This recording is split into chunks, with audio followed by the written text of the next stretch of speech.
चलिए जी, welcome back. अब देखते हैं कस्टम्स और एफटीपी से रिलेटेड क्या अमेंडमेंट्स हुई है जो कि नवंबर 2023 अटेम्प्ट के लिए एप्लीकेबल है। बात करते हैं कस्टम्स की।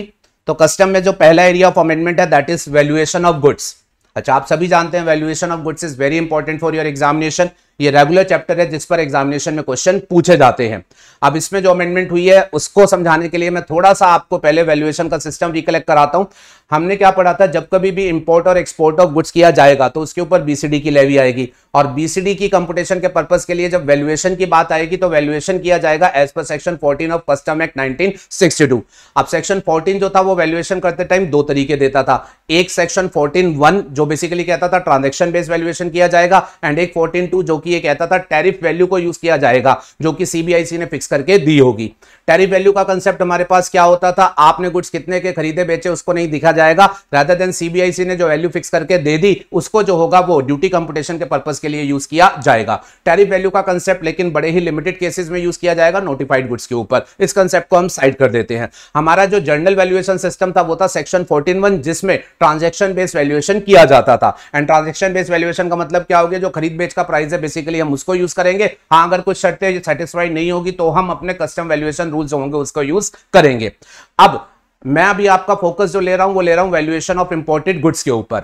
वैल्यूएशन ऑफ इंपोर्टेड गुड्स के ऊपर मैं आपका इसलिए फोकस ले रहा हूं, so far as export goods are concern generally export duty exempt होती है तो गवर्नमेंट उसके वैल्यूएशन के ऊपर ज्यादा फोकस नहीं रखती है। बट इंपोर्टेड गुड्स के ऊपर गवर्नमेंट इंपोर्ट ड्यूटी जो है वो चार्ज करती है, और आप सभी को पता है इंपोर्टर अपने गुड्स के ऊपर इंपोर्ट ड्यूटी की पेमेंट बचाने के लिए जनरली एक टेंडेंसी रखते हैं कि वो अपने गुड्स का जो है वो अंडर वैल्यूएशन करके देते हैं। तो गवर्नमेंट ने वहां पर स्ट्रॉन्ग प्रोविजन बना रखे थे और वहां उन्होंने बोल रखा था जी वैसे तो हम ट्रांजैक्शन वैल्यू यूज करेंगे, बट जहां अपने को कोई दिक्कत लगेगी वहां पर हम ट्रांजैक्शन वैल्यू नहीं यूज करेंगे, वहां पर हम अदर मेथड जो होगा वो हम यूज करेंगे। अच्छा, अब कस्टम में गवर्नमेंट ने रिसेंट में ये नोटिस किया कि अंडर वैल्यूएशन के केसेस जो हैं वो इंपोर्टेड गुड्स के रिस्पेक्ट में बहुत ही बढ़ते जा रहे हैं, तो उस पर टाइट कंट्रोल को एक्सरसाइज करने के पर्पस के लिए उन्होंने सेक्शन 14(1) में एक अमेंडमेंट करी फाइनेंस एक्ट 2022 से। पुरानी अमेंडमेंट है, क्लास में हमने बताई हुई है। सेक्शन 14(1) में फाइनेंस एक्ट 2022 से एक सेकंड प्रोविजो करके गवर्नमेंट ने प्रोविजो इंट्रोड्यूस किया था, जिस प्रोविजो में उन्होंने ये कहा था कि सेंट्रल गवर्नमेंट को हम ये पावर दे रहे हैं गुड्स के अंडर वैल्यूएशन क्योंकि बढ़ रहे हैं, तो उस बात को कंट्रोल करने के पर्पस के लिए हम सेंट्रल गवर्नमेंट को ये पावर दे रहे हैं कि सेंट्रल गवर्नमेंट के पास ये पावर होगी कि वो कुछ स्पेशल रूल्स बनाएगी। रूल्स किस बात के लिए, सेंट्रल गवर्नमेंट स्पेशल रूल्स बनाएगी जिन रूल्स के थ्रू वो सीबीआईसी जो बोर्ड है उसको एम्पावर करेगी। सीबीआईसी को जो होगा वो एम्पावर करेगी इस बात को लेकर के कि सीबीआईसी के पास ये पावर रहेगी कि सीबीआईसी ये देखे कि कौन से ऐसे गुड्स है जिनका अंडर वैल्यूएशन जो है वो बढ़ता जा रहा है, कौन से ऐसे गुड्स है जिनका अंडर वैल्यूएशन जो है वो बढ़ता जा रहा है। उन गुड्स को सीबीआईसी जो होगी वो आइडेंटिफाई करेगी by following a proper procedure, और फिर जो गुड्स इस तरीके से अंडर वैल्यूएशन के आइडेंटिफाई होंगे उन गुड्स के रिस्पेक्ट में सीबीआईसी के पास ये फर्दर पावर रहेगी कि वो बोलेगी कि इन गुड्स की कस्टम क्लियरेंस कराने के लिए इंपोर्टर्स को कुछ एडिशनल ऑब्लिगेशन जो होंगे वो फुलफिल करने पड़ेंगे, और साथ ही में इन गुड्स की कस्टम क्लियरेंस जब प्रॉपर ऑफिसर देगा तो वो नॉर्मल तरीके से नहीं देगा, वो कुछ स्पेशल चेक्स एंड बैलेंसेस जो होगा वो एक्सरसाइज करके देगा। तो ये बेसिकली जो प्रोविजन इंसर्ट किया गया था ये डिपार्टमेंट ने गवर्नमेंट ने बेसिकली जो है वो अपने इंटरेस्ट को सेफगार्ड करने के लिए इंट्रोड्यूस किया था। मैं एक बार दोबारा बोलता हूं, उन्होंने इस प्रोविजो के थ्रू क्या कहा था कि गवर्नमेंट को ये पावर होगी कि गवर्नमेंट रूल्स बनाए, उन रूल्स के थ्रू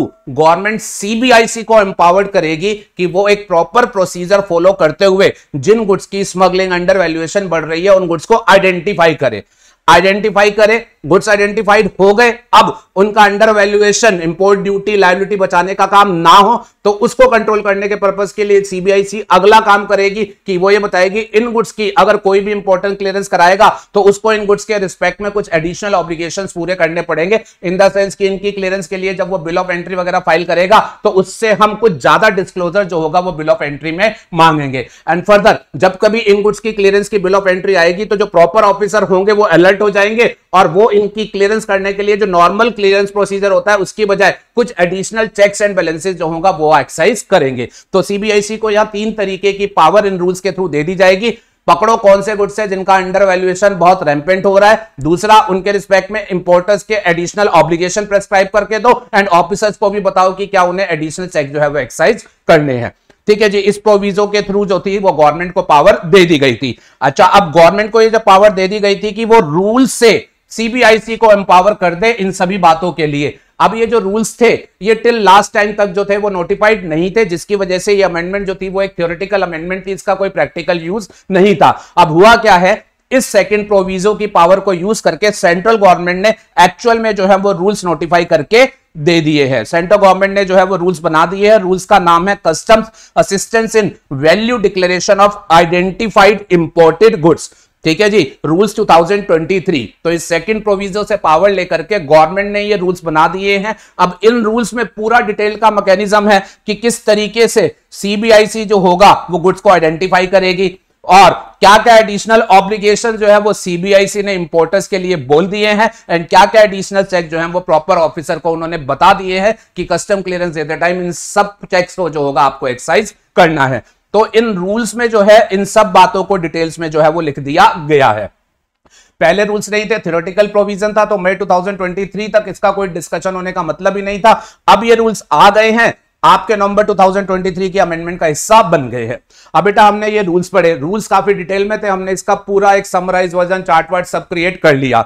ठीक है, क्योंकि वैल्यूएशन का चैप्टर इंपॉर्टेंट है, हमें लगा ये रूल्स आ गए हैं तो फिर ये आपके पास डिटेल में आएंगे। बट जब आईसीआई ने अपना स्टैट्यूटरी अपडेट रिलीज किया तो आपके लिए तो ये अच्छी बात है। आईसीआई ने जब स्टैट्यूटरी अपडेट रिलीज किया तो उन्होंने इन रूल्स को डिटेल में कवर किया ही नहीं, उन्होंने इन सब रूल्स का सिर्फ एक हल्का सा ओवरव्यू जो है वो आपका कवर किया है। कहने का मतलब इस रूल्स की डिटेल कवरेज जो है उन्होंने आपके एग्जामिनेशन पर्पस के लिए नहीं लिखी है, सिर्फ रूल्स में ब्रॉडली क्या बात की गई है वो उन्होंने कवर किया है।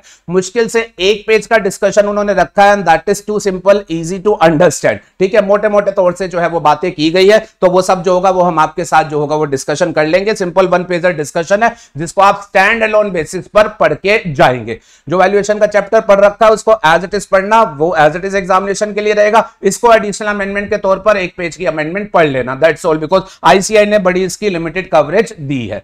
Are you okay with this? जैसे थोड़ा सा हल्का सा मैं आइडिया दूं, उन्होंने कहा कि अब इन रूल्स में बताया कि सीबीआईसी गुड्स को कैसे आइडेंटिफाई करेगा, तो उन्होंने एक सिंपल सा मैकेनिज्म बनाया। उन्होंने बोला कोई भी व्यक्ति किसी गुड्स को लेकर के सीबीआईसी को जो है वो शिकायत दे सकता है, भाई इन गुड्स का जो है वो अंडर वैल्यूएशन चल रहा है। वो व्यक्ति गवर्नमेंट का भी पर्सन हो सकता है, वो कोई प्राइवेट पर्सन भी हो सकता है, वो सीबीआईसी को शिकायत दे सकता है, भाई इन गुड्स के रिस्पेक्ट में गड़बड़ी चल रही है। अगर ऐसा कुछ आएगा तो सीबीआईसी जो होगी उसने आगे जो है वो कुछ कमेटी बना रखी है, वो उन कमेटी के पास जो होगी वो प्रपोजल भेजेगी, वो वहां पर इवेल्युएट किया जाएगा और वो जो होगा वो सीबीआईसी को रिपोर्ट बैक करेंगे, जी हमने सब कुछ रिपोर्ट देख लिया और अकॉर्डिंगली हम ये रिकमेंड करते हैं कि इन गुड्स के ऊपर जो है वो एक्शन लिया जाने की जरूरत है। अगर उस तरीके से कमेटी की रिपोर्ट आएगी तो सीबीआईसी अपना एक ऑर्डर इशू कर देगा, जिस ऑर्डर में वो बताएगा कि फाइनली हमने ये गुड्स जो है वो आइडेंटिफाई किए हैं। सेकंड, इन गुड्स के रिस्पेक्ट में अब ये एडिशनल ऑब्लिगेशंस है जो कि इंपोर्टर्स को पूरे करने पड़ेंगे, बिल ऑफ एंट्री में ये एडिशनल डिस्क्लोजर देने पड़ेंगे। एंड थर्ड, प्रॉपर ऑफिसर को अब क्लियरेंस देते टाइम ये एडिशनल चेक जो होंगे इन गुड्स के रिस्पेक्ट में एक्सरसाइज करने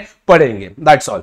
बाकी उन्होंने साथ में एक बात और बोल दी है, ये जो रूल्स है जो इस पर्पस के लिए बनाए गए हैं ये कुछ सिचुएशन में अप्लाई नहीं होंगे। ये जो रूल्स है, ये जो इतनी सारी एडिशनल बातें हैं, ये कुछ सिचुएशन में अप्लाई नहीं होगी। जिन सिचुएशंस में ये बातें अप्लाई नहीं होगी वो बेसिकली आपको मेमोराइज करके जानी है, उसके ऊपर आपके पास जो है वो क्वेश्चन पूछा जा सकता है और उन सबको लॉजिक के बेसिस पर जो होगा मैं आपको डिटेल डिस्कशन के टाइम पर बताऊंगा। जैसे एक एग्जांपल दे देता हूं, मान लीजिए जो गुड्स आ रहा है वो एग्जेम्प्टेड गुड्स है। अगर वो एग्जेम्प्टेड गुड्स है तो किसी तरीके का ड्यूटी इवेजन का क्वेश्चन अराइज नहीं होगा, तो उनके रिस्पेक्ट में ये वाले रूल्स होंगे वो अप्लाई नहीं होंगे। Are you okay with this? बड़ी सिंपल सी बात है। दूसरा, अगर कोई गुड्स आ रहा है उस गुड्स के ऊपर वैल्यू बेस्ड ड्यूटी नहीं लगती, 10% 20% इस तरीके की ड्यूटी नहीं है, रेदर देन 10 रुपए पर केजी स्पेसिफिक ड्यूटी है। जब ड्यूटी स्पेसिफिक होती है तो गुड्स की वैल्यूएशन में अंडर वैल्यूएशन का कोई इशू आता ही नहीं है, तो वहां पर भी ये रूल्स होंगे वो अप्लाई नहीं होंगे। इस तरीके की कुछ लॉजिक बेस्ड बातें जो है वो उन्होंने लिख दी है। सिंपली वो एक्सेप्शन जो होंगे वो आपको एग्जामिनेशन पर्पस के लिए मेमोराइज करके जाने हैं। That's very simple and easy. ठीक है जी,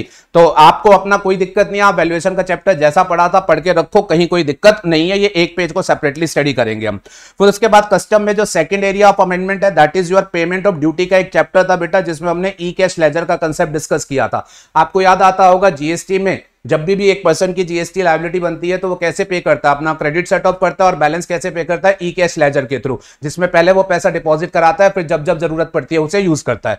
तो अब कस्टम में गवर्नमेंट ने सेम कंसेप्ट को जो था वो बोरो किया। आपको याद होगा हमने एक सेक्शन 51A करके इस चैप्टर में पढ़ा था जिसमें उन्होंने ई कैश लेजर के प्रोविजन दिए थे कि जिसमें उन्होंने ये चाहा था कि अगर कोई इंपोर्टर भी बाहर से इंपोर्ट वगैरह करेगा तो ड्यूटी पेमेंट की जब बात आएगी तो उसको वो जीएसटी की तरह कस्टम में भी हम एक ई कैश लेजर बनाएंगे, उस ई कैश लेजर के थ्रू जो होगा वो पे करेगा। तो ई कैश लेजर के गवर्निंग प्रोविजन हमारे पास आते हैं सेक्शन 51A से, और साथ में ई कैश लेजर की गवर्निंग रेगुलेशन हमारे पास थी कस्टम ई कैश रेगुलेशन 2022।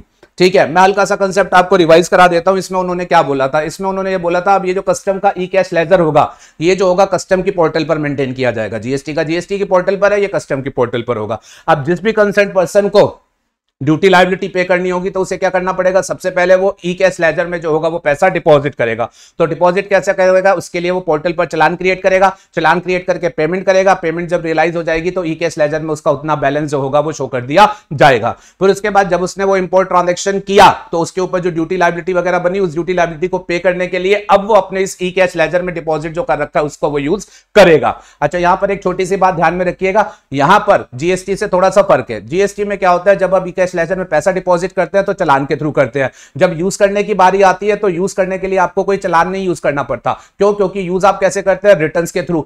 जब आप ड्यूटी पेमेंट करते हैं रिटर्न्स के थ्रू, तो वो रिटर्न्स के थ्रू जो है उसके बेसिस पर आपके ई कैश लेजर में डेबिट हो जाता है। बट जब कस्टम की बात आएगी तो कस्टम में आप जानते हैं कस्टम में रिटर्न का कोई कंसेप्ट नहीं है। इंपोर्टर इंपोर्ट करता है, क्लियरेंस करा लेता है, उसको कोई return filing, regular return filing करने की जरूरत नहीं होती। तो इसलिए यहां थोड़ा सा थ्योरेटिकली फर्क होता है। यहां पर क्या होता है, कस्टम का जो ई कैश लेजर होता है इसमें जब पैसा डिपॉजिट करना होता है तो चालान क्रिएट होता है, चालान के थ्रू डिपॉजिट कराया जाता है, और जब उस पैसे को यूज करना होता है तो यूज करने के लिए एक यूटिलाइजेशन चालान जो है वो क्रिएट किया जाता है, उसके बेसिस पर ई कैश लेजर से जो है वो माइनस किया जाता है। कंसेप्चुअली बड़ा सिंपल है, जो भी लोग थोड़ा भी रीजनिंग सुन रहे हैं वो इसको आसानी से ध्यान रख लेंगे। जीएसटी में पैसा डिपॉजिट करने के लिए चालान यूज किया जाएगा, यूज जब किया जाएगा तो वो रिटर्न्स के थ्रू किया जाएगा, रिटर्न के बेस पर डेबिट हो जाएगा। कस्टम में डिपॉजिट करने के लिए जो है वो आपका डिपॉजिट चालान यूज किया जाएगा, और यूज करने के लिए पेमेंट चालान अलग से बना करके जो होगा वो यूज किया जाएगा। Are you okay with this? अच्छा, अब सेक्शन 51A में सबसेक्शन 4 करके एक सबसेक्शन होता है, which is very important subsection.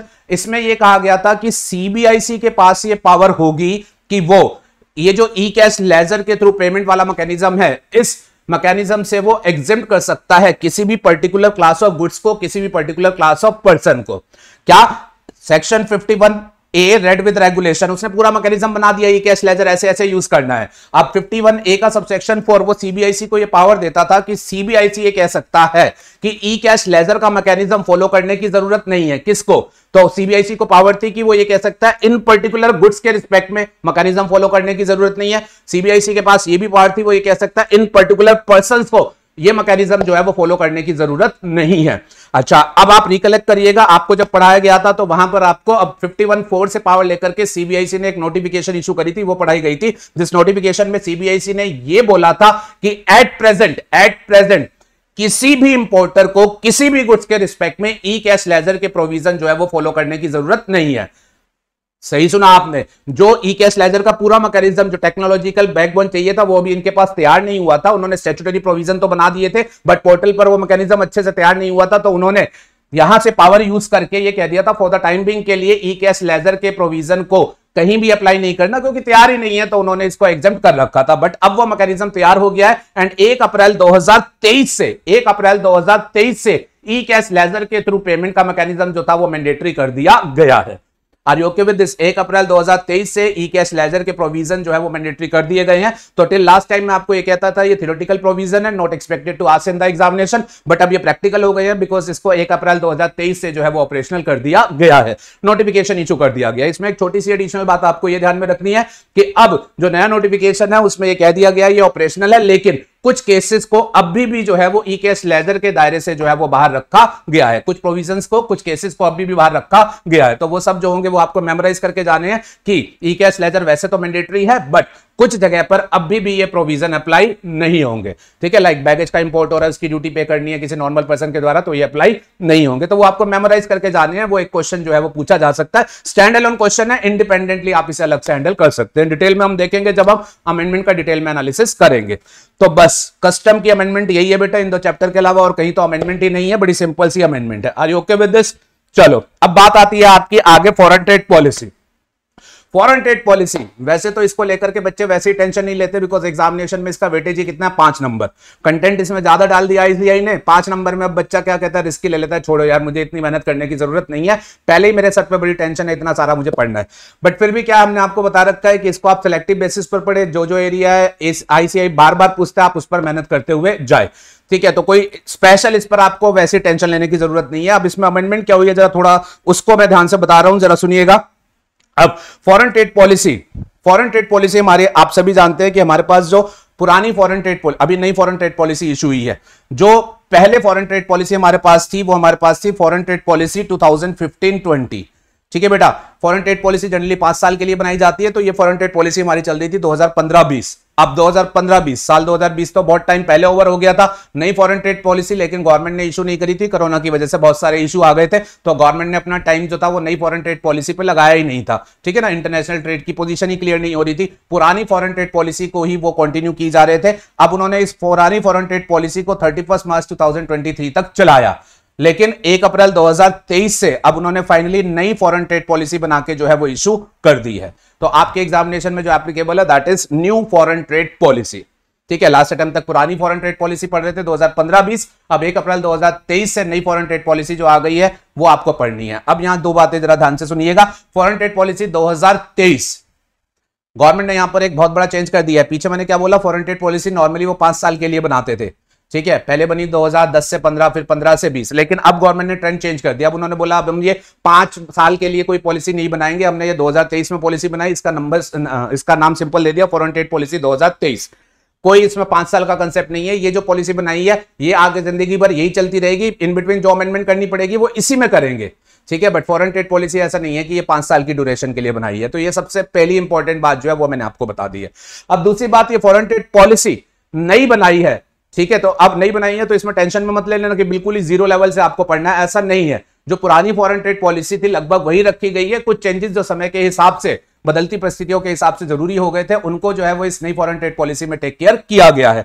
जो ब्रॉड चेंजेस है उन ब्रॉड चेंजेस का मैं यहां पर आपको आइडिया दे रहा हूं, जरा ध्यान से सुनिएगा। सबसे पहला ब्रॉड चेंज जो है that is payment in Indian rupees. Payment in Indian rupees को लेकर के नई फॉरेन ट्रेड पॉलिसी में कुछ स्पेसिफिक प्रोविजन जो है वो लेट डाउन कर दिए गए हैं। आप सभी लोग इस बात को जानते हैं, नॉर्मली जब भी इंटरनेशनल ट्रेड होता है इंपोर्ट या एक्सपोर्ट का, तो नॉर्मली इंपोर्ट और एक्सपोर्ट जो होता है उसके जो प्रोसीड्स होते हैं, क्या वो इंडियन रुपीस में होते हैं या फिर वो कन्वर्टेबल फॉरेन एक्सचेंज में होते हैं? वो कन्वर्टेबल फॉरेन एक्सचेंज में होते हैं। इंडियन रुपीस का यूज जो है वो सिर्फ एक्सेप्शनल केसेस में किया जाता है। जस्ट लाइक आपको पता है कि आप अगर नेपाल भूटान को एक्सपोर्ट कर रहे हैं तो वहां से आप जो फॉरेन एक्सचेंज के प्रोसीड्स है वो रुपीस में ला सकते हैं, नहीं तो अदरवाइज नॉर्मली आपके जो इंपोर्ट एक्सपोर्ट ट्रांजैक्शंस होते हैं वो कन्वर्टेबल फॉरेन एक्सचेंज में होते हैं। लेकिन आप सभी अपना प्रैक्टिकल नॉलेज रखते हैं, आप सभी को पता है ये जो रशिया और यूक्रेन का वॉर हुआ तो उसमें बहुत सारा इंटरनेशनल एनवायरनमेंट जो था वो चेंज हो गया, ठीक है जी। रशिया जो है वो यूक्रेन से लड़ रहा है, यूक्रेन के सपोर्ट में यूएसए एंड बहुत सारी नाटोस वगैरह की कंट्रीज है, और उन्होंने क्या किया, उन्होंने यूएसए ने रशिया वाले को सबक सिखाने के लिए वो डॉलर्स वगैरह को लेकर के रेस्ट्रिक्शन लगा दी रशिया के ऊपर। अच्छा, और रशिया बोल रहा है जी कोई दिक्कत नहीं, तुम डॉलर वगैरह की रेस्ट्रिक्शन लगा रहे हो, मुझे कोई फर्क नहीं पड़ता, मैं डॉलर्स में ट्रांजैक्शन ही नहीं करूंगा, मैं तो तैयार हूं कि मेरे को अगर कोई इंडियन रुपीस वगैरह भी देगा तो मैं उसके साथ ट्रांजैक्शन कर लूंगा। और इधर आप सबको प्रैक्टिकली ये भी पता है, हमारे मोदी जी ने भी यही बोला, भाई यूएस तू अपना लड़ता रहे, मुझे कोई लेना देना नहीं है, मैं तो अपने देश के हितों के हिसाब से चलूंगा। तो मुझे तो रशिया सस्ता तेल दे रहा है तो मैं तो उससे सस्ता तेल इंपोर्ट करूंगा, और रशिया को जिस भी सामान की जरूरत पड़ेगी हम उसे एक्सपोर्ट भी करेंगे, क्योंकि हमें अपने इंपोर्ट के लिए जो पैसे खर्च हो रहे हैं उसकी रिकवरी भी चाहिए। तो इंडिया तो खुले दिल से सामने आ गया, उसने बोला तुम हमारे से नाराज हो तो हो, हम तो रशिया के साथ अपने इंपोर्ट एक्सपोर्ट ट्रांजैक्शंस करेंगे और उनको हम रुपीस में जो होगा वो सेटल करेंगे। और बेटा ऐसा क्योंकि करना था, तो अकॉर्डिंगली आरबीआई की तरफ से एक सर्कुलर इशू किया गया जिसमें आरबीआई ने पहल करके ये बोला जी, आज से पहले तक हम जरूर कहते थे इंपोर्ट एक्सपोर्ट ट्रांजैक्शन जो है वो dollar based convertible foreign exchange based settle होंगे, बट बदलते माहौल को देखते हुए अब हमने स्पेसिफिकली ये ऑथराइज कर रहे हैं कि जो इंटरनेशनल ट्रांजैक्शन होगी उनकी इनवाइसिंग पेमेंट और सेटलमेंट जो है वो इंडियन रुपीस में भी हो सकती है। यूएसए को सबक सिखाने की जरूरत है कि आगे वो किसी को परेशान ना करे, तो इस तरीके से हमने ये सर्कुलर इशू कर दिया। अब आरबीआई ने इशू कर दिया इंपोर्ट एक्सपोर्ट और ट्रांजैक्शन की इनवाइसिंग पेमेंट और सेटलमेंट जो है इंडियन रुपीस में हो सकती है। अब फॉरेन ट्रेड पॉलिसी ने आरबीआई के उस बदले हुए बदलाव को देखते हुए अपने यहां पर स्पेसिफिक प्रोविजन इंसर्ट कर लिया, जिसमें उन्होंने बोला जी अगर आरबीआई के सर्कुलर के हिसाब से पेमेंट्स वगैरह इंडियन रुपीस में आती है तो फिर उसको जो होगा वो फॉरेन ट्रेड पॉलिसी में भी एक्सेप्टेंस मिलेगी। मतलब किस सेंस में, जैसे मान लीजिए कोई एक्सपोर्टर है, उसने रशिया को एक्सपोर्ट किया और रशिया से बदले में उसने जो था वो इंडियन रुपीज जो है वो रियलाइज किए। अब पुरानी फॉरेन ट्रेड पॉलिसी क्या कहती थी कि कोई भी एक्सपोर्टर होगा उसे अपना पैसा जो होगा वो कन्वर्टिबल फॉरेन एक्सचेंज में लाना होगा, तभी उसको एसोसिएटेड बेनिफिट्स एफटीपी में जो दिए जाते हैं वो मिलेंगे। बट अब वो चीज नहीं रही। नई फॉरेन ट्रेड पॉलिसी क्या कहती है, इंडियन का एक्सपोर्टर है, उसने रशिया को एक्सपोर्ट किया, पेमेंट इंडियन रुपीज में आ गई as per the RBI circular. तो एज पर आरबीआई सर्कुलर आ गई, कोई दिक्कत नहीं है। फॉरेन ट्रेड पॉलिसी में जो भी एसोसिएटेड बेनिफिट्स होंगे वो पेमेंट भले ही इंडियन रुपीज में रियलाइज होंगी, इस एक्सपोर्टर को वो मिलेंगे। तो ये स्पेसिफिक प्रोविजन जो है वो उन्होंने इंट्रोड्यूस कर दिए हैं। मेरे ख्याल से इन सभी बातों की जानकारी आपको अदरवाइज भी होगी, अगर आप as a normal person news वगैरह सुनते होंगे तो यहां कोई आपको स्पेशल एफर्ट्स देने की जरूरत नहीं है। फिर इसके बाद फॉरेन ट्रेड पॉलिसी का जो अगला बदलाव जो स्पेशल है आपका वो ये है कि फॉरेन ट्रेड पॉलिसी में हमारे पास एक चैप्टर नंबर 3 होता था जिसमें एक स्कीम दी गई थी, SEIS scheme, service export from India scheme. ठीक है, ये एक इंपॉर्टेंट स्कीम होती थी, इसके ऊपर एग्जाम में अक्सर क्वेश्चन पूछा जाता था। ये स्कीम बेसिकली ये कहती थी कि अगर कोई सर्विस का एक्सपोर्टर है, ठीक है, नोटिफाइड सर्विस की लिस्ट थी, वो सर्विस को एक्सपोर्ट करता था तो गवर्नमेंट उसको कहती थी आपने सर्विस का एक्सपोर्ट किया और इंडिया के लिए डॉलर्स कमा के दिया तो आपको इंसेंटिव के तौर पर हम इतना बेनिफिट देंगे, जो कि एक SEIS स्क्रिप्ट की फॉर्म में इशू किया जाता था। अब ये जो स्कीम थी, इस स्कीम के ऊपर जो था वो ऑब्जेक्शन लगाए गए by the other countries in WTO, और ये कहा गया WTO के सामने अदर कंट्रीज के द्वारा कि गवर्नमेंट जो है इस तरीके से इंसेंटिव दे करके जो है वो सर्विस को सस्ता करने का काम कर रही है और इंटरनेशनल प्रिंसिपल के हिसाब से ये गलत है। और WTO ने कह दिया भाई SEIS की स्कीम जो है वो WTO के प्रिंसिपल के खिलाफ है। तो अल्टीमेटली गवर्नमेंट को ये स्कीम जो थी वो खत्म करनी थी, वो इन्होंने खत्म कर दी। ये जो चैप्टर नंबर 3 पुरानी फॉरेन ट्रेड पॉलिसी में SEIS स्कीम का होता था, ये अल्टीमेटली नई फॉरेन ट्रेड पॉलिसी में नहीं है, ओमिटेड है, मतलब ये स्कीम अब नो लॉन्गर एप्लीकेबल। तो एग्जामिनेशन में अब इससे एसोसिएटेड कोई क्वेश्चन भी नहीं पूछे जाने चाहिए। इस चैप्टर 3 को जो है वो सब्स्टिट्यूट कर दिया गया है। चैप्टर 3 पहले SEI स्कीम की बात करता था, अब SEI स्कीम तो चली गई, उसकी बजाय यहां पर मोदी जी ने, गवर्नमेंट ने जो है वो नया चैप्टर लाया है। तो अब चैप्टर 3 जो है वो बात करता है development of district as export hub. ये जो भी पहल गवर्नमेंट के द्वारा की गई है, ये बहुत ही अच्छी पहल जो है वो की गई है।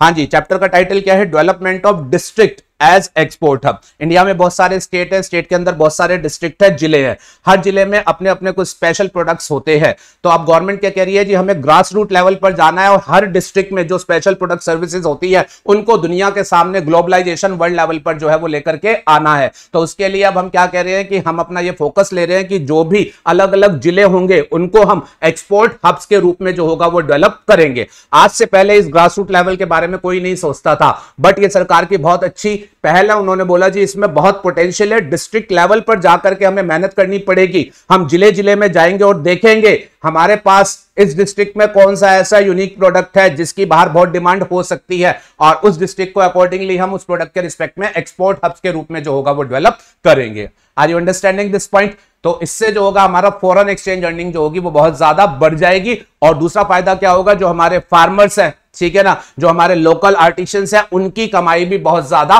बढ़ जाएगी। इतनी मेहनत करते हैं वो, लेकिन उनको इंडिया में प्रॉपर रियलाइजेशन नहीं मिलता, वो कहते हैं, लेकिन वर्ल्ड क्लास लेवल पर जब वो जाएंगे तो उनकी इनकम का सोर्स काफी बढ़ जाएगा। बहुत अच्छी सोच है। अब इसके लिए उन्होंने ब्रॉडली प्रोविजन लेट डाउन की है, जरा सुन लीजिए। वो ये कहते हैं जी अब इस काम को मटेरियलाइज करने के लिए कि हर जिले को एक्सपोर्ट हब के तौर में डेवलप किया जा सके, इसके लिए स्टेट लेवल पर जो होगी वो स्टेट एक्सपोर्ट प्रमोशन कमिटी जो होगी वो बनाई जाएगी। आज से पहले हमारी एक्सपोर्ट प्रमोशन कमिटी जो होती थी जनरली वो इंडियन लेवल पर काम करती थी। अब वो क्या कह रहे हैं, हर स्टेट को इंस्ट्रक्शन दे दी गई है कि आप अपने लेवल पर बनाओ स्टेट एक्सपोर्ट प्रमोशन कमिटी।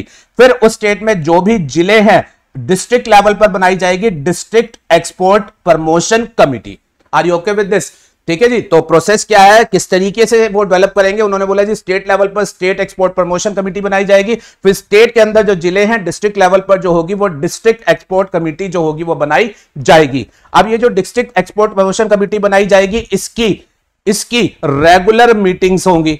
ठीक है जी, डिस्ट्रिक्ट एक्सपोर्ट कमीशन कमेटी जो होगी इसकी रेगुलर मीटिंग होगी। मीटिंग में ये क्या करेंगे, मीटिंग में जो होंगे ये तैयार करेंगे डीप का मतलब district export action plan, district export action plan. ये एक्शन प्लान बेसिकली क्या होगा, ये आइडेंटिफाई करेंगे कि हमारे जिले में कौन से प्रोडक्ट एंड सर्विस है जिनका एक्सपोर्ट पोटेंशियल है, जिनका एक्सपोर्ट पोटेंशियल है, उनको ये आइडेंटिफाई करेंगे। फिर उसके बाद किस तरीके से उस पोटेंशियल को जो है वो यूटिलाइज किया जा सकता है, क्या क्या एक्शन स्टेप लिए जाने की जरूरत है, वो एक डिटेल्ड एक्शन प्लान जो होगा वो बनाया जाएगा। इसको हम बोलेंगे डीप, नाम से भी थोड़ा समझ आ जाएगा, बड़ा डीप में जाएंगे भाई साहब। फिर उसके बाद वो कह रहे हैं अब ये जो डिस्ट्रिक्ट एक्सपोर्ट कमीशन होगा, ये एक्सपोर्ट पोजीशन कमेटी होगी जिसको ये सारा काम करना है, वो अपनी जिम्मेवारी प्रॉपर तरीके से कर रही है या नहीं कर रही। कहीं ऐसा तो नहीं है ये स्कीम कागजों पर रह गई। तो उन्होंने बोला इनकी जो भी मीटिंग होगी, मीटिंग में इनका क्या एजेंडा था, क्या डिस्कस किया, वो सब जो होगा इनको जो होगा वो अपलोड करना पड़ेगा। उसकी ऑनलाइन मॉनिटरिंग जो होगी वो डीजीएफटी के लेवल पर की जाएगी, और अगर अधिकारी जो है वो काम नहीं कर रहे हैं तो उनकी खिंचाई भी की जाएगी। तो ये ब्रॉड जो मैंने स्टेप्स दिए बस इतना ही आपके लेवल पर है, क्योंकि 5 नंबर का एफटीपी है, उसमें से अगर ये क्वेश्चन आया तो 2-3 नंबर का आएगा, उसमें क्या पूछेंगे। ठीक है जी। तो डिस्ट्रिक्ट्स को एज एन एक्सपोर्ट हब जो होगा वो प्रमोट किया जाना है, जिसके लिए स्टेट लेवल पर एक्सपोर्ट पोजीशन कमेटी बनेगी, स्टेट में फर्दर डिस्ट्रिक्ट लेवल पर एक्सपोर्ट कमीशन मीटिंग कमेटी बनेगी जो रेगुलर मीटिंग करेगी, प्रोडक्ट को आइडेंटिफाई करेगी और एक्शन प्लान तैयार करेगी। जो भी बनाया उसको जो होगा वो डीजीएफटी ने स्पेशल साइट बना दिया, वहां पर अपलोड किया जाएगा और डीजीएफटी के द्वारा उसकी मॉनिटरिंग की जाएगी। I hope the point is clear. चलिए जी, बहुत बढ़िया बात है। फिर उसके बाद अगली बात एफटीपी में, अब एफटीपी में आपने एक कंसेप्ट पढ़ा था स्टेटस होल्डर, बड़ा इंपॉर्टेंट कंसेप्ट था आपके एग्जामिनेशन के लिए, स्टेटस होल्डर एक्सपोर्टर। ये क्या कंसेप्ट था, हल्का सा रिकलेक्ट कराता हूं कि इंडिया में बहुत सारे एक्सपोर्टर्स हैं। अब कुछ ऐसे एक्सपोर्टर हैं जो रेगुलर बेसिस पर एक्सपोर्ट कर रहे हैं और धीरे धीरे उन्होंने अपने काम को काफी बढ़ाया, इंडिया को काफी ज्यादा फॉरेन एक्सचेंज अर्न करके दे रही है। तो उन्होंने क्या बोला था, जो इस तरीके से जो इस तरीके के एक्सपोर्टर है जिनकी पास्ट में एक्सपोर्ट हिस्ट्री है, जिन्होंने अच्छा खासा पैसा कमा करके दिया है, तो उनको हम रिकॉग्नाइज करेंगे उनके इस एफर्ट्स के लिए, और उनको रिकॉग्नाइज करते हुए हम उनको एक सर्टिफिकेट इशू करेंगे जिसे हम बोलते हैं स्टेटस होल्डर सर्टिफिकेट। इसका क्या फायदा होगा, जब आपको गवर्नमेंट की तरफ से यह सर्टिफिकेट इशू किया जाएगा स्टेटस होल्डर सर्टिफिकेट, तो आपको बीइंग स्टेटस होल्डर गवर्नमेंट की तरफ से कुछ स्पेशल बेनिफिट जो होंगे वो दिए जाएंगे, जो नॉर्मल एक्सपोर्टर्स को नहीं मिलता, बट आपने बहुत कमा करके दिया, अच्छी खासी एक्सपोर्ट हिस्ट्री रही है, तो आपको कुछ स्पेशल बेनिफिट जो है वो दिए जाएंगे, चाहे वो कस्टम क्लियरेंस को लेकर के कुछ स्पीडी क्लियरेंस देना हो या फिर बॉन्ड वगैरह की छूट को लेकर के बहुत सारे बेनिफिट दिए जाएंगे, आपने पढ़े थे। अब स्टेटस होल्डर सर्टिफिकेट आपका अलग अलग तरीके का होता था, याद है आपको, first star, double star, 3 star, 4 star, 5 star, अलग अलग कैटेगरी के सर्टिफिकेट दिए जाते थे। वो डिपेंड करते थे इस बात के ऊपर कि आपने कितना ज्यादा लेवल ऑफ एक्सपोर्ट जो है वो अचीव किया है, तो आपकी एक्सपोर्ट परफॉर्मेंस क्या रही है पीछे, उसको देखते हुए आपको स्टेटस होल्डर सर्टिफिकेट जो है वो दिया जाता था। अब वो जो आपकी एक्सपोर्ट परफॉर्मेंस का लेवल होता था वो आपको रट के जाना होता था। अब अमेंडमेंट क्या हुई है, वो जो एक्सपोर्ट परफॉर्मेंस के लेवल पहले फिक्स किए गए थे उन लिमिट को जो है वो रिड्यूस कर दिया गया है, उन लिमिट को जो है वो रिड्यूस कर दिया गया है। जैसे for the sake of example, पहले 5 star level, 5 star export house के सर्टिफिकेट को लेने के लिए आपको जो एक्सपोर्ट परफॉर्मेंस का लेवल अचीव करना होता था वो 2000 मिलियन यूएसडी का अचीव करना होता था, 2000 मिलियन यूएसडी।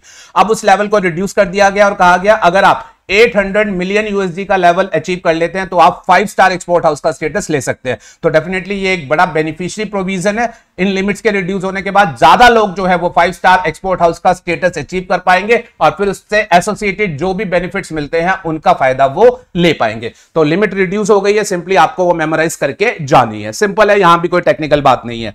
फिर उसके बाद आपने एफटीपी में एक्सपोर्ट प्रमोशंस को लेकर के बड़ी सारी स्कीम पढ़ी थी कि गवर्नमेंट ने स्कीम बनाई हुई थी एडवांस ऑथराइजेशन स्कीम, कि इस एडवांस ऑथराइजेशन के लिए आप अप्लाई कर सकते थे। एडवांस ऑथराइजेशन के बेसिस पर आपको इनपुट्स को ड्यूटी फ्री इंपोर्ट करना अलाउड था, फिर उससे आप एक्सपोर्ट प्रोडक्ट बना करके वैल्यू एडिशन अचीव करके एक्सपोर्ट कर सकते थे। ऐसे ही ईपीसीजी ऑथराइजेशन आपने पढ़ा था, जिसमें क्या कहा गया था कि आप ईपीसीजी ऑथराइजेशन लेकर के उसके बेसिस पर आप कैपिटल गुड्स को ड्यूटी फ्री इंपोर्ट कर सकते हैं, बट आपने जो ड्यूटी बचाई आपको रिलेटिवली उसका 6 टाइम्स का जो होगा वो एक्सपोर्ट परफॉर्मेंस जो होगा वो अचीव करके देना होगा। कंसेप्चुअली आपको याद होगा। तो ये जो एक्सपोर्ट प्रमोशन के पर्पस के लिए ऑथराइजेशन का कंसेप्ट था, इनमें भी कुछ बदलाव जो है वो किए गए हैं। वो बदलाव लेकिन यहां नहीं बता पाऊंगा, वो हम डिटेल में जब डिस्कशन करेंगे तभी बात करूंगा, ठीक है।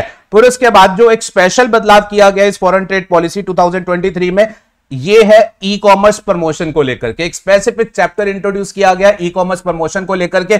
मोदी जी समय को बहुत अच्छे तरीके से भापते हैं, वो ये समझ गए इंडिया को अगर सही में वर्ल्ड क्लास लेवल पर एक शक्ति के तौर पर उभर करके आना है तो इंडिया में इतना पोटेंशियल है, उसको ई कॉमर्स को हर हालत में जो होगा वो प्रमोट करना पड़ेगा। हमारे तो हर जिले में ऐसे छोटे छोटे से प्रोडक्ट है जो अगर वर्ल्ड क्लास लेवल पर बेचने पर आए तो बहुत डिमांड जो है वो मिल सकती है, बट वो होगी कैसे? वो कैसे ग्रास रूट लेवल का आदमी, एक गांव का आदमी जो होगा वो अपने प्रोडक्ट को दुनिया के सामने जो है वो प्रेजेंट कर सकता है? तो उसका सिर्फ एक ही रास्ता है, ई कॉमर्स। ठीक है जी, तो मोदी जी ने इस ई कॉमर्स के ऊपर बड़ा खास इंफेसिस लिया है। सरकार जो है वो ई कॉमर्स को लेकर के बहुत काम कर रही है। चलिए जी, अब उन्होंने क्या बोला जी, ई कॉमर्स की अगर बात करें तो ई कॉमर्स गुड स्पेसिफिक बात कर रहे हैं। ई कॉमर्स एक वेबसाइट होगी, प्रोडक्ट वहां पर डिस्प्ले कर दिए जाएंगे। ठीक है, अब वो वेबसाइट है तो ग्लोबली किसी भी कंट्री में जो है वो बाहर जो होगा उस वेबसाइट पर प्रोडक्ट को देख करके जो है वो ऑर्डर कर सकता है। इस तरीके से लोग अपने प्रोडक्ट जो होंगे वो डिस्प्ले कर पाएंगे। ठीक है, और आपको भी पता है गवर्नमेंट ने अपनी भी बहुत तरीके की साइट बनाई है कि छोटे छोटे लोग जो है वो वहां पर जो है उस साइट पर प्रोडक्ट जो है वो डिस्प्ले कर पाए ताकि उन्हें दुनिया भर से जो है वो कस्टमर मिल पाए। अब बात क्या आती है, आपने प्रोडक्ट तो साइट पर डिस्प्ले कर दिया, आप एक बार के लिए खरीदार की नजरों में भी आ गए। ठीक है, कि उनके सामने आपका प्रोडक्ट डिस्प्ले में भी आ गया। अब खरीदार अगर आपके प्रोडक्ट को पसंद करता है और वो बाय करता है तो बात आएगी उन गुड्स को उस बायर के पास पहुंचाने का काम। तो वो गुड्स जाएंगे कैसे? तो आप जैसे आपको पता है, आप नॉर्मली अगर फ्लिपकार्ट अमेजन से कोई ऑर्डर डालते हैं तो फिर आपके पास कैसे आता है? कुरियर या पोस्ट से आता है। ठीक है, तो अकॉर्डिंगली अब इन्होंने बात करी जी, ई कॉमर्स को हम प्रमोट कर रहे हैं। अब ई कॉमर्स में गुड्स जब लोग हमसे बाहर खरीदेंगे तो हमें यह एश्योर कराना होगा कि उनके पास टाइमली गुड्स जो है वो पहुंच जाए। ठीक है, और ई कॉमर्स में जनरली गुड्स जब जाएंगे तो या तो वो भाई पोस्ट से भेजा जाएगा वो गुड्स का पार्सल, या फिर वो भेजा जाएगा कुरियर से। ठीक है जी, सबसे पहले हम बात करते हैं कुरियर की।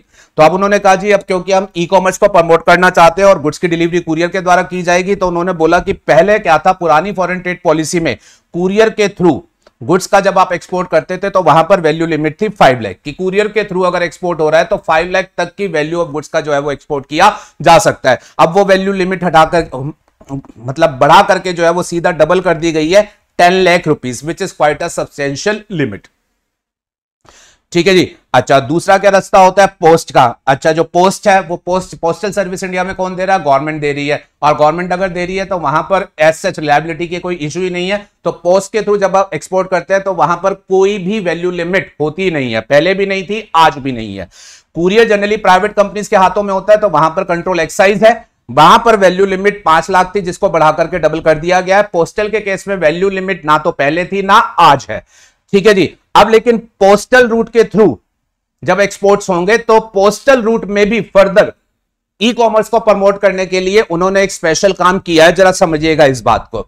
आपने कस्टम में जब इंपोर्ट एक्सपोर्ट बाय पोस्ट वाला चैप्टर किया था तो आपको यह पता था, अगर आप पोस्ट ऑफिस के थ्रू गुड्स बाहर भेजना चाहते हैं, मान लीजिए ये एक्सपोर्टर है, इसके पास एक्सपोर्ट ऑर्डर आया, ठीक है जी, ई कॉमर्स के थ्रू ऑर्डर आ गया, अब इसको जो है गुड्स बाहर भेजने हैं। लेट्स सपोज ये कुरियर कंपनी नहीं चूज कर रहा बिकॉज कुरियर कंपनी थोड़ा पैसे ज्यादा लेंगे, पोस्टल डिपार्टमेंट से सस्ती सर्विस मिलेगी, तो ये कहता है मैं पोस्ट के थ्रू भेजूंगा। अब पोस्ट के थ्रू ये भेजेगा तो अब आपको पता होगा ये कौन से पोस्ट ऑफिस में अपना पार्सल लेकर के जाएगा। इतने सारे पोस्ट ऑफिस है, तो आपको ये पढ़ाया गया था कि स्पेसिफाइड पोस्ट ऑफिस होंगे, नोटिफाइड पोस्ट ऑफिस होंगे जो कि इंपोर्ट और एक्सपोर्ट की एक्टिविटी कर सकते हैं, जिनको नाम हमने दिया था foreign post office. Foreign post office. तो अगर इस व्यक्ति को पोस्ट के थ्रू अपने गुड्स भेजने हैं तो इसे क्या करना पड़ेगा? अपने गुड्स का पार्सल तैयार करके इसे फॉरेन पोस्ट ऑफिस में लाना पड़ेगा। फॉरेन पोस्ट ऑफिस में वो जो पार्सल होगा वो ये पोस्ट मास्टर को छोड़ के जाएगा, फिर पोस्ट मास्टर जो होगा वो यहां पर जो कस्टम ऑफिसर होगा उसको ये पार्सल देगा और वहां से कस्टम ऑफिसर इसे क्लियरेंस देगा और फिर उसके बाद ये एक्सपोर्ट होगा। होपफुली ब्रॉडली आपको प्रोसेस याद आता होगा। अब यहां पर सरकार ने क्या ऑब्जर्व किया कि जब हम एक तरफ ये सोच रहे हैं कि डिस्ट्रिक्ट लेवल पर एक्सपोर्ट को प्रमोट करना है, तो लेट्स सपोज हम ये कहते हैं कि ये जो यूपी स्टेट है इसके एक पर्टिकुलर जिले में हमारे होनहार कारीगर है जो बहुत ही बढ़िया हैंडीक्राफ्ट गुड्स वगैरह बनाते हैं जिसको वर्ल्ड क्लास बेचा जा सकता है। तो हमने डिस्ट्रिक्ट में वो प्रोडक्ट आइडेंटिफाई कर लिया और कहा जी इसका एक्सपोर्ट प्रमोट करना है। हमने गवर्नमेंट की वेबसाइट भी बना दी जिस पर उस कारीगर का जो प्रोडक्ट था वो आ भी गया, लोग उसे देख भी रहे हैं और उस कारीगर के पास ऑर्डर भी आ रहे हैं। लेकिन अब जरा बात को जोड़िएगा, अब कारीगर के पास ऑर्डर आ गया, वो बड़ा खुश है कि बाहर से ऑर्डर आया है, अब उसको एक्सपोर्ट करना है। कुरियर कंपनी को तो वो सेलेक्ट करेगा नहीं, जनरली पैसे ज्यादा होंगे, वो कहता है मैं पोस्टल सर्विस से करूंगा। अब प्रॉब्लम क्या आ रही है? वो कारीगर यूपी के एक पर्टिकुलर जिले में है, उसे अपना वो प्रोडक्ट जो है वो एक्सपोर्ट करना है, तो एक्सपोर्ट करने के लिए उसे कहां जाना पड़ेगा? Foreign post office. क्या लगता है दिक्कत आएगी नहीं आएगी? आएगी। बट ऐसा ही सिस्टम था कस्टम में तो, कि इंपोर्ट एक्सपोर्ट जो होगा वो हर पोस्टल ब्रांच से नहीं होगा, वो सिर्फ नोटिफाइड ब्रांचेस से होगा जो फॉरेन पोस्ट ऑफिस के तौर पर नोटिफाइड है। लेकिन यहां अगर मामला अटक गया, अब इस प्रॉब्लम को सॉल्व करने के लिए गवर्नमेंट ने अपना एक नया कंसेप्ट निकाला। उन्होंने ये बोला जी देखो, ऐसे तो कारीगर की समस्या सोल्व नहीं होगी, वो थोड़ी ना इस तरीके से फॉरेन पोस्ट ऑफिस जा सकेगा, उसके तो आसपास में पोस्ट ऑफिस का कोई केंद्र होना चाहिए जहां पर जाकर के वो अपने गुड्स को हैंडओवर कर सके। तो इस सोच के साथ उन्होंने एक कंसेप्ट निकाला, डाकघर निर्यात केंद्र। डाकघर निर्यात केंद्र उन्होंने बोला जी हम डिस्ट्रिक्ट लेवल पर जगह जगह जो होंगे वो ये डाकघर निर्यात केंद्र जो होगा वो खोल देंगे, और जो कारीगर वगैरह होगा, मतलब जो भी एक्सपोर्टर होगा, उसको अब फॉरेन पोस्ट ऑफिस पर जाने की जरूरत नहीं है, वो पार्सल लेकर के अपना इन डाकघर निर्यात केंद्र पर जो होगा वो हैंडओवर कर देगा। और ये जो डाकघर निर्यात केंद्र होंगे, इनको बैकएंड में इस फॉरेन पोस्ट ऑफिस के साथ जो होगा वो कनेक्ट कर दिया जाएगा। ठीक है जी, तो एक्सपोर्टर को फॉरेन पोस्ट ऑफिस पर जाने की जरूरत नहीं है, नियर बाय डाकघर निर्यात केंद्र बहुत सारे खोल दिए गए हैं, वहां पर जाओ और ये जो होंगे इस कॉरेस्पॉन्डिंग फॉरेन पोस्ट ऑफिस से एसोसिएट कर दिए जाएंगे, और फिर इनके बीच में इंटरनल क्लियरेंस का मैकेनिज्म जो होगा वो बना दिया जाएगा। इनफैक्ट उसकी भी डिटेल रेगुलेशन जो है वो कस्टम में इशू की जा चुकी है, पर आईसीआई ने आपके सिलेबस में वो कवर नहीं करी है, तो अच्छा ही है, नहीं तो खामखा और पढ़ना पड़ता। बट ब्रॉडली आपको कंसेप्ट समझ आ गया होगा। ई कॉमर्स को प्रमोट करने के लिए गुड्स की डिलीवरी एश्योर करना जरूरी है। गुड्स की डिलीवरी या तो कुरियर से होगी या फिर पोस्ट से।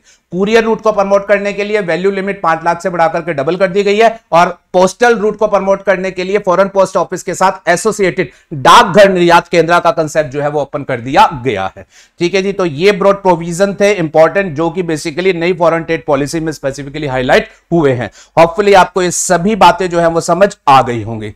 ठीक है जी, तो इसके साथ जो है जो भी आइडिया मैंने आपको देता था अमेंडमेंट्स का दे दिया, इनफैक्ट आइडिया से कुछ ज्यादा ही दे दिया। शुरुआत में तो मैं यही समझ रहा था कि आपको सिर्फ बता दूं किस किस में अमेंडमेंट हुई है, बट क्या होता है जब डिस्कशन करते हैं तो ऐसा लगता है चलो थोड़ा सा और बता दो। फिर भी जो फाइन ट्यूनिंग वाली बातें होंगी वो अमेंडमेंट के लेक्चर्स आपको और डिटेल्स में मिलेंगे, वहां फाइन ट्यून हो जाएगी। बट कम से कम आज अब जितना डिस्कशन हो गया इसके बेस पर आप अपनी रिवीजन तो अच्छे तरीके से जो है वो प्लान कर सकते हैं। अमेंडमेंट बुकलेट भी जल्दी ही आपको अवेलेबल करा दी जाएगी, हमारी वेबसाइट पर वो डाल दी जाएगी। टेलीग्राम में मैं आपको बता दूंगा जब वो शेयर हुई, आप हमारी वेबसाइट पर जाकर के उस अमेंडमेंट बुकलेट को डाउनलोड करके यूज कर सकेंगे। And believe me, amendment booklet हमने स्पेसिफिकली इस बार बहुत एफर्ट से बनाई है, बहुत ही सिंप्लीफाई करने की कोशिश करी है, हर एक कंसेप्ट का chart diagram and proper interlinking बनाई है। मुझे तो ऐसी पूरी उम्मीद है कि अगर कोई व्यक्ति अपना थोड़ा सा टाइम अमेंडमेंट बुकलेट पर लगाएगा तो सारी अमेंडमेंट वो अपने लेवल से खुद ही कर लेगा, बिकॉज कंसेप्चुअली तो मैंने सबका आइडिया आपको दे ही दिया है। वहां सिंप्लीफाइड प्रेजेंटेशन आप आराम से खुद ही समझ पाओगे, आपको मेरे अमेंडमेंट लेक्चर का भी इंतजार करने की जरूरत नहीं है। आप कहीं पर भी खुद को ना रोको, अपना करो रिवीजन, अपना निपटाओ सबको। इसके अलावा अगला स्पेशल काम जो इस बार के अटेम्प्ट के लिए हमने किया वो ये किया है कि क्वेश्चन बैंक नवंबर 2023 के अटेम्प्ट को लेकर के complete question bank with improved provisions वो हमने जो है वो भी जल्दी ही अब की बार जो है वो रिलीज किया है।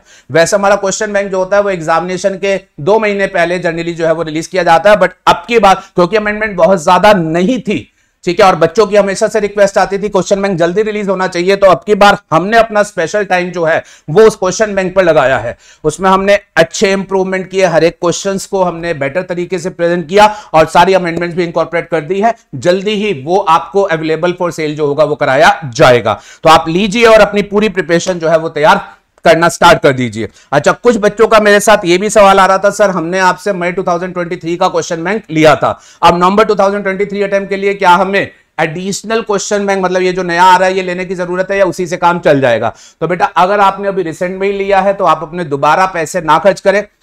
टू बी वेरी ऑनेस्ट, मैं वैसा नहीं हूं कि मैं आपको एडवाइस करूं नहीं नया लो ही लो कि मेरे को कमाई होगी, नहीं। आई एम वेरी क्लियर, ठीक है, आपको अपना टाइम एंड एफर्ट्स आप उसमें लगा चुके हैं, मनी लगा चुके हैं, तो ऐसा कुछ नहीं है कि बहुत ज्यादा चेंज है। तो अगर आप कंफर्टेबल नहीं फील करते हैं तो आपने जो वो क्वेश्चन बैंक लिया था आप उसी क्वेश्चन बैंक को जो है वो यूज कर सकते हैं। अमेंडमेंट बुकलेट आ जाएगी, अमेंडमेंट आपके साथ है, आप अमेंडमेंट को हैंडल कर सकते हैं।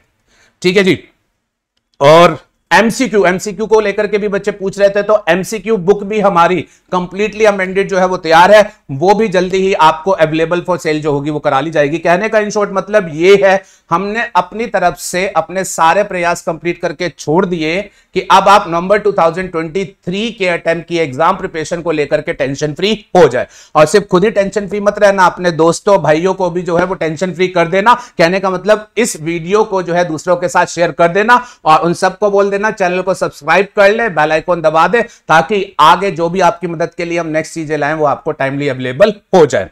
अच्छा, बहुत बच्चे ऐसे भी हैं जिन्होंने अभी नवंबर 2003 का अटेम्प्ट देना है और क्लासेस लेनी है। अब वो पूछ रहे हैं कि सर आपके जो नवंबर 2023 अटेम्प्ट के लिए नए लेक्चर्स है वो कब आएंगे। तो अगर आपने इन सब वीडियो को ध्यान से सुना है तो अब आपको आइडिया लग गया होगा, नवंबर 2023 में बहुत ज्यादा अमेंडमेंट नहीं है, तो आपको नए लेक्चर्स जो हैं उसका कोई इंतजार करने की जरूरत नहीं है। इनफैक्ट नवंबर 2023 के लिए हम सेपरेटली अभी कोई रिकॉर्डिंग भी नहीं कर रहे हैं। मई 2023 के जो लेक्चर्स है उसे आप एज इट इज यूज कर सकते हैं। साथ में ये जो अमेंडमेंट की मैंने आपको गाइडेंस दिया और अमेंडमेंट के डिटेल लेक्चर्स भी आएंगे, उनको जो है वो आप यूज कर सकते हैं।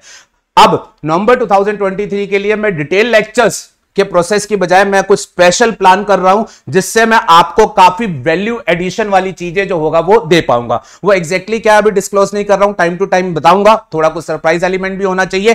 तो आप अगर नवंबर 2023 के लिए लेक्चर्स लेने का विचार कर रहे हैं तो अपने आप को रोकिए मत। मई 2023 के जो लेक्चर्स है उनको ले लीजिए, पढ़ना स्टार्ट कर दीजिएगा। अमेंडमेंट बुकलेट मटेरियल सब आपके पास है, आपको कहीं कोई दिक्कत नहीं आएगी।